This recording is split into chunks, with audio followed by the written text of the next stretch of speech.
I also wanted to talk about one of another very weird story. I don't know if you guys saw this.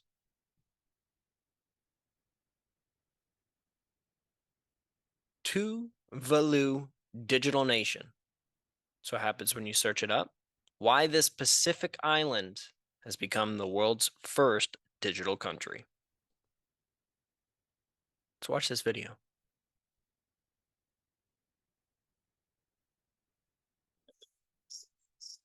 Choice, but to become the world's first digital nation. Our land, our ocean, our culture, the most precious asset of our people. That is Simon Cove, basically the president of Tuvalu. Tuvalu. To keep them safe from harm, no matter what happens in the physical world, move them to the cloud. Islands like this one won't survive rapid temperature increases, rising sea levels, and droughts, so we'll recreate them virtually. Piece by piece, we'll preserve. And now in the video, you can see behind him, this is for the audio listeners, you can see behind him that pieces are being generated of this particular island that he's on.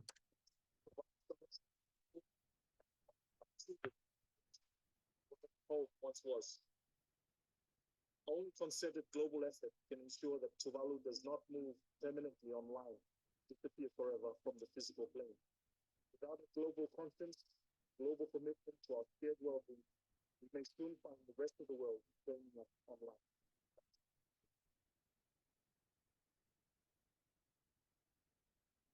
Both had previously addressed the COP26 climate conference while knee-deep in water to highlight climate crisis and sea levels rise.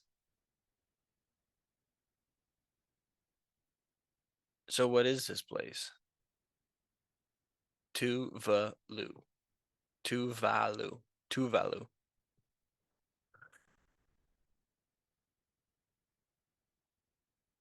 Microstate in the Polynesian subregion of Oceania in the Pacific Ocean. You can see on this map right over here. It's pretty much in right by Australia. It's kind of what it's close to.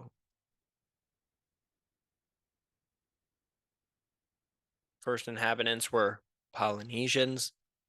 So this is a Wikipedia article about the history of it. Make sure you check it out so you kind of know some of the history about it, how it started, beginning of trading and travelers that came to and from the island, the impact of the world wars on this particular island, the geography and the environmental pressures, which is kind of what I'm going to focus on, and then climate as well, and the impact of climate change.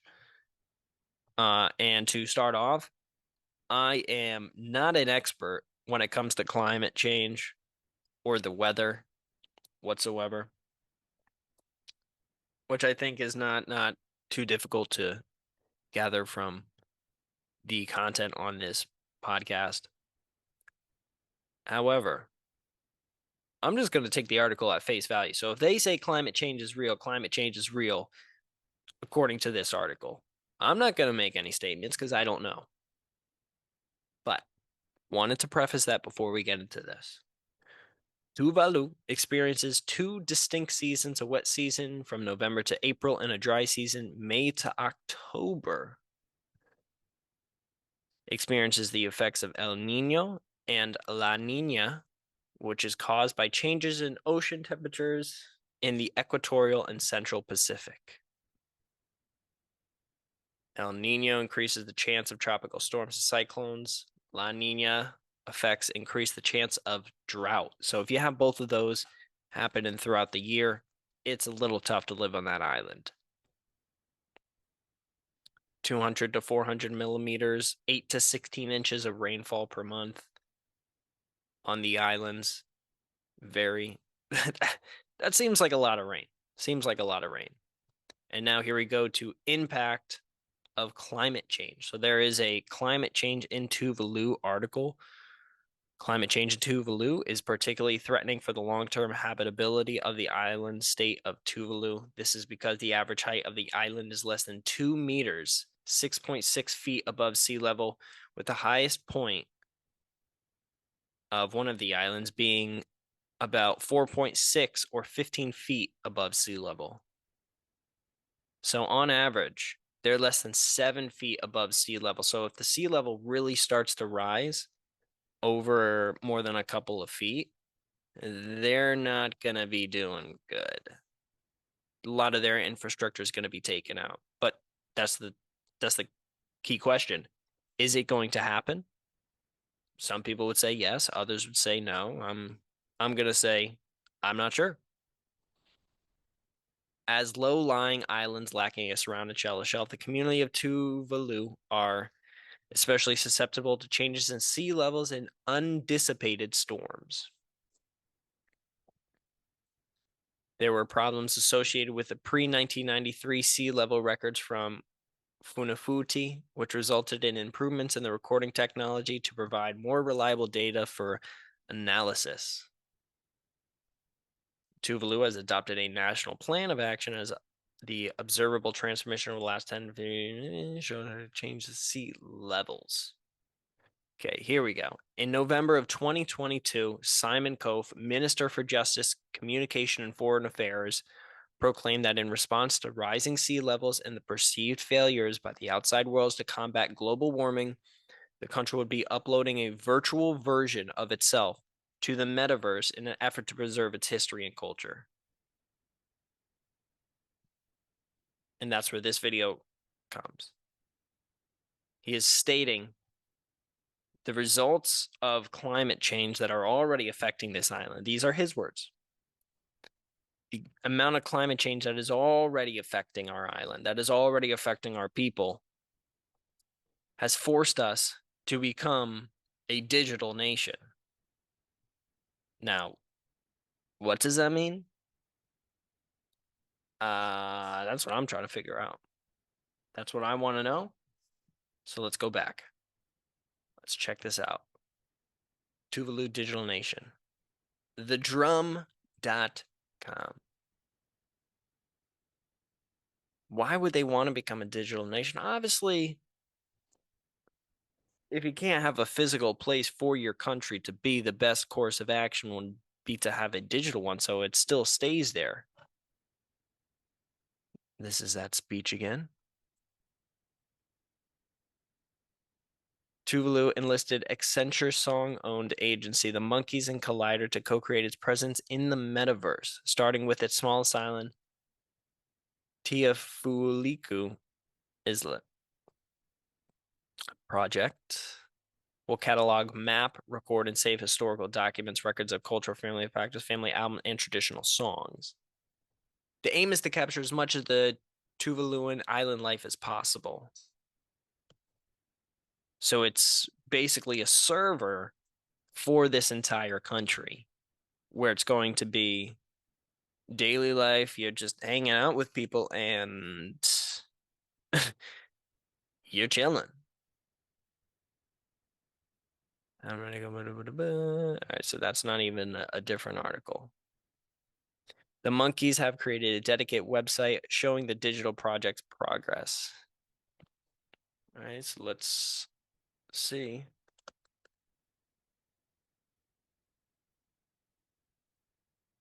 I know I'm spelling this wrong.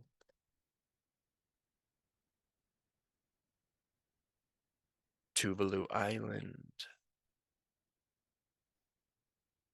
Rising sea levels becomes the first to join the metaverse. Metaverse. Are they able to play games with the island? I really don't understand the metaverse at all. However, yes, mirror speech. Commenting on the role of creating agencies in taking action on the climate crisis, Ford noted, Tara Ford, chief creative officer for the Monkeys. Okay. Ford noted the increasing importance of sustainability for consumers has made action an imperative rather than a choice for the majority of the Monkeys clients. And okay.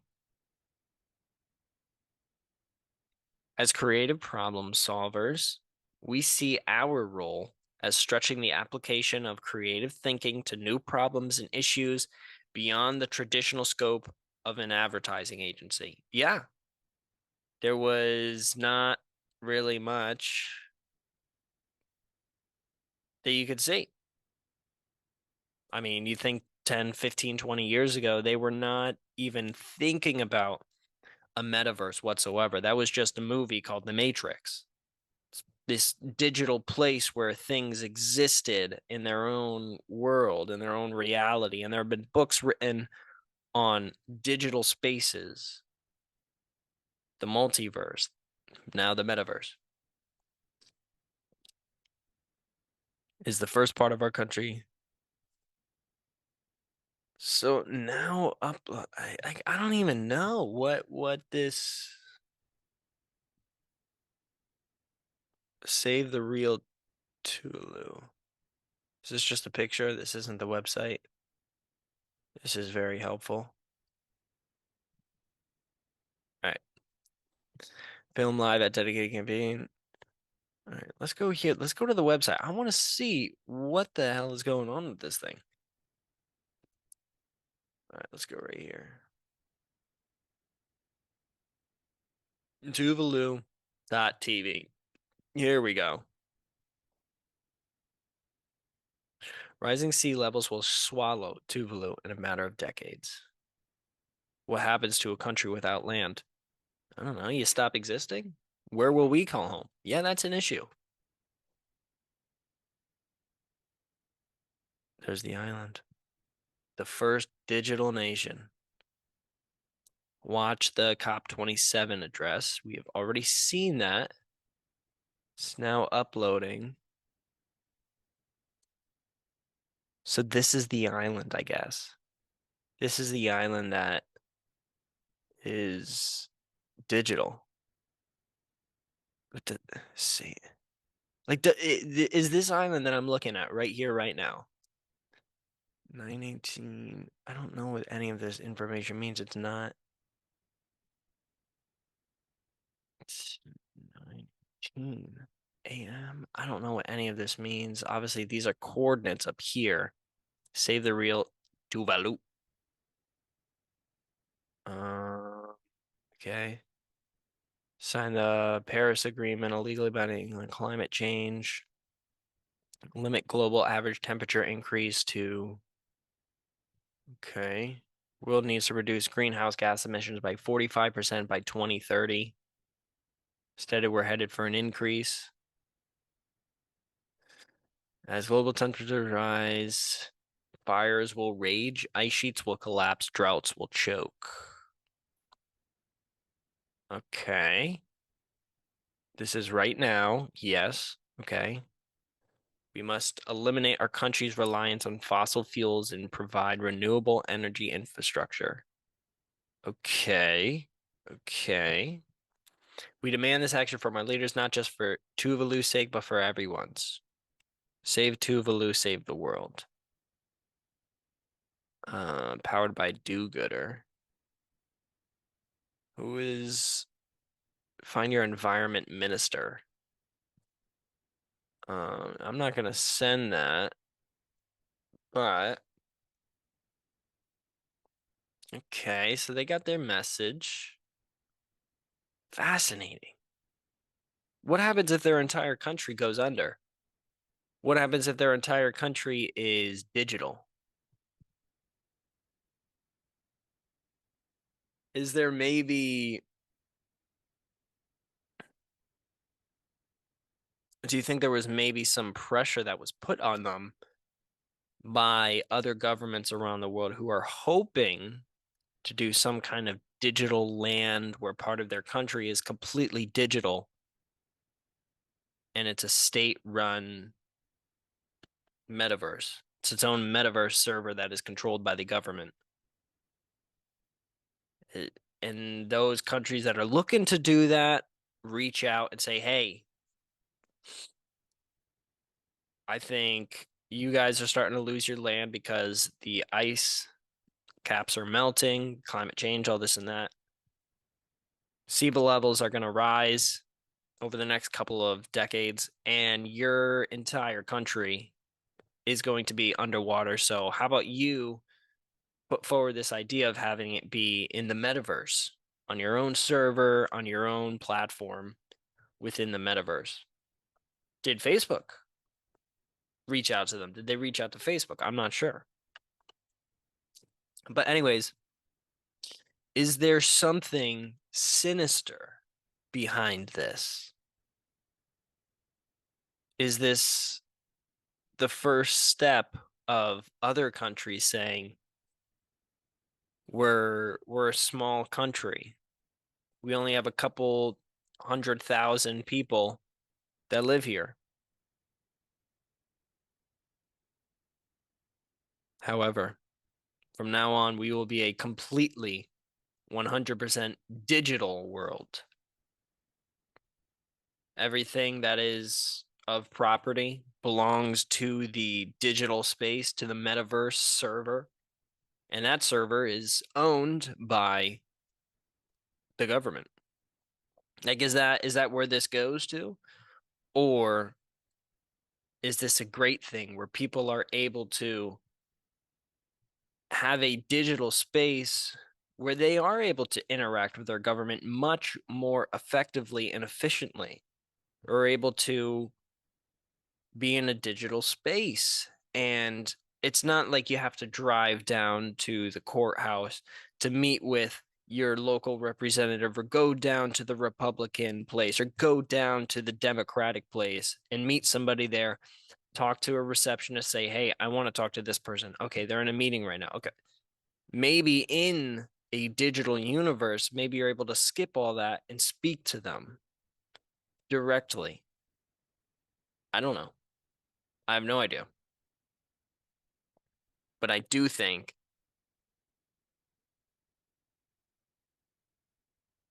that this isn't just a little thing, that this is something that I think if we look 10, 20, 30, 40, 50 years down the line, you could potentially see where this could possibly be the norm for some countries. Maybe there's a bigger country, maybe say a big country like China says, okay, this section of China is now a digital part. So everything that you own will be taken away from you. You'll be hooked up and you'll be in a digital world. I mean, we're talking 30 years from now. Will they have the technology to be able to make everything in your life digital? Possibly. Maybe they enforce you to take and wear a headset or have a chip in your brain or whatever it is. I think they'll be able to do that. I think the technology will be there in 30 years, if not 10, for them to be able to do that on a mass scale. We're talking hundreds of thousands of people who could potentially be living in this digital place. But then again, you have to think about those people in the real world, even though they are hooked up to something that is being controlled by the government or a private corporation as well. I'm not sure. I don't know if I'd like either option, but they're being controlled there, but they still have to consume resources. They still have to eat food and drink. Although maybe if you have the chip, you're able to regulate their body down so they only consume so much energy, so they don't need to eat or drink as often as possible. Maybe there's that kind of biohacking that goes on, and you're able to stay seated or standing or however you interact in the metaverse for hours and hours and hours and possibly days on end without eating or drinking. I don't know. I hope that we don't get to a point where things are just only digital. There is no thing such as private property, the World Economic Forum. You will own nothing and you will be happy. People out there, organizations that are hoping for a more digitalized society. I don't know if it's a good or bad thing. I definitely think there are good and bad things about it. If you have one company that owns the metaverse, there's only Facebook and there's only the metaverse, and everybody's on the metaverse. Facebook controls everything. But if you have a metaverse server and it's controlled by a singular country, that's also not good. Or you have a country come out with its own digital world. That's also not good. A lot of things to think about.